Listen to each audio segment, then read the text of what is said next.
Et bonjour à tous, c'est Victor, on se retrouve pour une toute nouvelle vidéo. Dans cette vidéo, je vais vous expliquer comment je tourne ma série, comment je réalise ma série, des métiers qui font vivre le Tour de France. Est-ce que vous êtes prêts? C'est parti!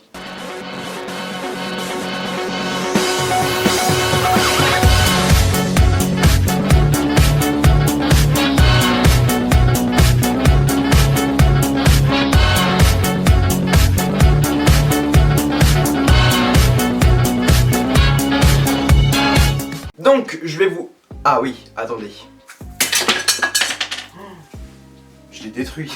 Je l'ai détruit. Je sais pas si vous avez entendu le bruit, mais mec, ça a pété un truc de ouf. Voilà, il nous fallait une petite ambiance de Noël. Bon, ça ne se voit pas, mais au moins j'ai fait l'effort de mettre la guirlande car nous sommes le 25 décembre. Bon, là n'est pas le problème de cette vidéo. Je vous ai dit qu'on se retrouvait pour une vidéo dans laquelle je vous explique comment je réalise ma série des métiers qui font vivre le Tour de France. Alors, en grand 1, si on peut intituler ça comme ça, je fais déjà chaque début de saison un planning, entre guillemets, de vidéos et surtout d'intervenants, c'est très important. Je n'arrive pas au début du mois et je me dis, mais qui je vais interviewer? Quel sera l'intervenant pour cet épisode, pour ce mois-ci? Non, tout est écrit, tout est, entre guillemets, scénarisé, tout est écrit vraiment sur un papier. Et moi, je sais qu'au mois de novembre, par exemple, c'était Thomas Maheu des photographes. Qu'au mois d'octobre, c'était Paul Mingui des caravaniers. Tout est écrit et du coup, je suis ma trame. Et à ce moment-là, je réalise mon épisode. Donc bien sûr, il peut arriver que des fois, l'intervenant mette énormément de temps à répondre. C'est ce qui m'est arrivé pour l'épisode du mois de décembre. C'est pour ça que j'ai pas pu le réaliser, tout simplement. Mais voilà, ça c'est à prendre en compte vraiment dans l'épisode. Ça m'est arrivé vraiment qu'une seule fois et c'est vraiment ce mois-ci où ça m'a vraiment posé problème parce que pour le coup j'ai pas pu vous sortir l'épisode du mois de décembre, c'est vraiment dommage. Mais voilà, ça c'est vraiment quelque chose que je prends en compte, donc je mets toujours plus d'intervenants qu'il y a de mois dans ma série quoi. J'en mets généralement, l'épisode ça fait 5 épisodes sur 5 mois, j'en mets 7-8. Je me garde toujours entre guillemets dans le marbre d'intervenants avec lesquels je suis sûr qu'ils vont répondre. Mais là du coup pour le mois de décembre j'ai pas anticipé. Ensuite, imaginons que j'ai pris contact avec mon intervenant et que celui-ci m'a répondu ok on y va, je suis partant pour l'interview, qu'est-ce que je fais? Je lui envoie mes questions par message, ça dépend, que ce soit par WhatsApp, SMS, Instagram, Messenger, peu importe, ou par mon contact, par mon réseau personnel, je lui envoie mes questions et il y prend connaissance et il me répond par mail, comme quoi j'ai reçu les questions, ou par message dans la semaine qui suit. Dès que l'intervenant a répondu ok pour les questions, dès qu'il a pris connaissance des questions, je lui donne mon numéro de téléphone. Pourquoi? C'est très important parce qu'en fait l'intervenant va me répondre par enregistrement WhatsApp. Alors vous allez vous dire oui mais moi j'entends des interviews, ça a l'air très bien fait, on dirait que tu interviews toi-même par Zoom ou par Skype. Non, en fait moi ce que je fais c'est que je fais ce qu'on appelle une fausse interview. Ça veut dire que l'intervenant m'envoie ses réponses par message vocal ou enregistrement sur WhatsApp. Et moi, après en post-prod, ce que je fais, c'est que j'enregistre mes questions. Comme ça, par exemple. Alors j'ai une question un peu plus personnelle. Comment devient-on directeur du Tour de France? On a bien compris comment est-ce qu'on devient directeur du Tour de France. Maintenant, Monsieur Prudhomme, quelle est votre journée type sur le Tour de France? Et du coup, quand vous entendez ça, vous pensez que c'est une interview qui est réalisée en face à face ou même par Zoom, par écran interposé.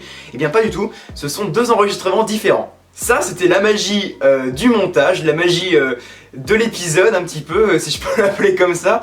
Car vous pensez que c'est une interview, mais non, ce n'est pas une interview et c'est ça qui fait la magie de l'épisode, car vous pensez que j'ai vraiment un intervenant devant moi. Mais en tout cas, j'ai bel et bien mon intervenant qui me répond pour le coup, mais en décalé.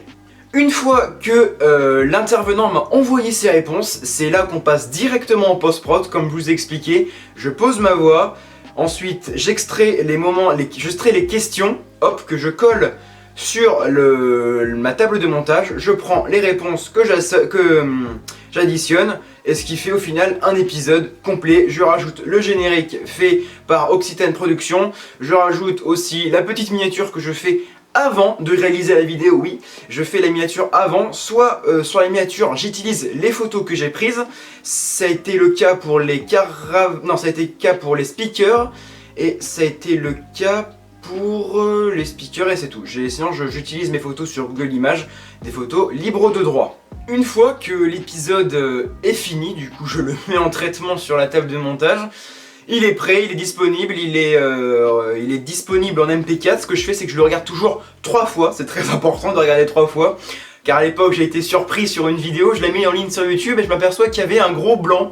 C'était noir, entre 2 secondes et 3 secondes, c'était un grand noir.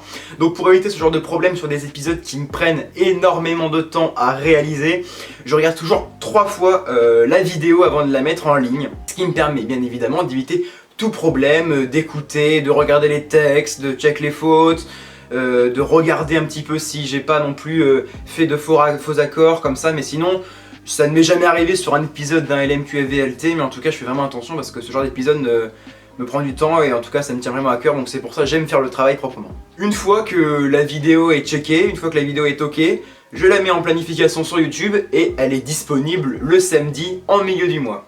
Alors maintenant on va aborder pourquoi c'est un épisode difficile à réaliser. Je vous l'expliquais précédemment, c'est un épisode difficile car l'intervenant est susceptible de ne pas me répondre directement et c'est ce qui peut mettre en péril l'épisode du mois donné.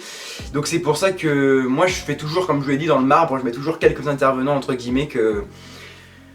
Comme ça je suis sûr qu'ils vont me répondre pour éviter d'avoir un épisode dans le blanc comme ça quoi. Mais au mois de janvier, vous inquiétez pas, vous aurez un épisode d'ici le 25 janvier pour me rattraper, pour me faire pardonner.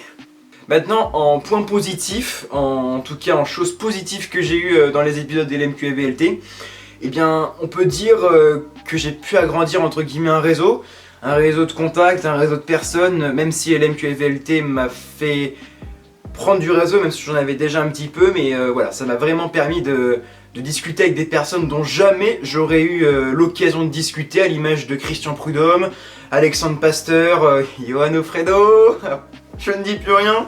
Enfin voilà, ça c'est vraiment un point positif parce que j'ai pu discuter avec des personnes que jamais j'aurais cru approcher, que jamais j'aurais cru discuter avec eux, et en tout cas voilà, ça c'est vraiment un point positif, et j'espère que vous aussi, par les vidéos, par cette caméra qui est juste là, par votre écran, j'espère que vous aussi vous pouvez avoir cette chance entre guillemets d'être dans la vie d'Alexandre Pasteur, de Christian Prudhomme, de savoir un petit peu le déroulement de sa journée, de savoir un petit peu son métier, qu'est-ce qui l'a poussé à faire ça, des choses qu'on n'a pas l'habitude d'entendre dans des interviews réalisées par exemple sur France Télé ou Radio France, non.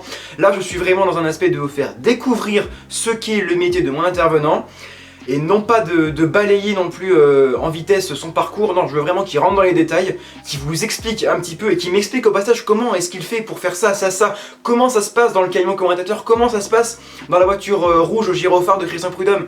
Voilà, et ça c'est vraiment quelque chose qui me tient à cœur parce que moi aussi je découvre des choses et je suis comme vous quand je réécoute mon épisode, je suis tout content d'apprendre des choses sur ce métier en question. Donc maintenant je vais revenir rapidement sur la chronologie d'une vidéo. Dès que la vidéo est en ligne, je m'empresse tout de suite de regarder les commentaires et généralement je suis plutôt satisfait, vous êtes plutôt satisfait de la vidéo car j'ai très souvent, même souvent, des commentaires positifs sous les vidéos de LMQFVLT, donc les métiers qui font vivre le Tour de France. Et en tout cas voilà, moi ça me fait vraiment chaud au cœur, ça me fait vraiment plaisir parce que je vois que je n'ai pas réalisé un épisode dans le vent et que ça vous fait plaisir à vous aussi. Bon bah voilà, je pense que j'ai fait le tour sur la réalisation d'un épisode de ma série. J'espère que cet épisode bonus, cet épisode best-of entre guillemets vous aura plu. Moi je vous laisse, je vais réaliser mon épisode pour le mois de janvier. Je vous souhaite de bonnes fêtes de fin d'année, merci à vous d'avoir été nombreux en 2020. C'est une année très particulière qui se termine, mais en tout cas elle m'a permis de réaliser de nombreux projets à l'image d'LMQFVLT, une série vraiment qui me tient vraiment à cœur et je vous promets que je vais me consacrer que à cette série l'année prochaine. Pour ceux qui sont restés jusqu'à la fin de cette vidéo, je voulais vous dire que j'ai reçu de nouvelles pièces de collection en rapport avec le cyclisme, bien entendu. Si vous voulez que je vous fasse une vidéo en rapport avec mes divers objets de collection qui sont juste devant moi, vous me dites dans les commentaires, ouais tu peux nous faire une vidéo collection, ça me fera plaisir. Et surtout, donnez-moi votre avis, comment est-ce que vous avez trouvé la réalisation d'un épisode, comment est-ce que vous trouvez... Est-ce que vous trouvez dur, vous, la réalisation d'un épisode d'un LMQFVLT? Quant à moi, je vous laisse, je vous souhaite de bonnes fêtes de fin d'année, profitez bien de cette année, profitez bien de cette fin d'année, soyez prudents, bonne route à vous.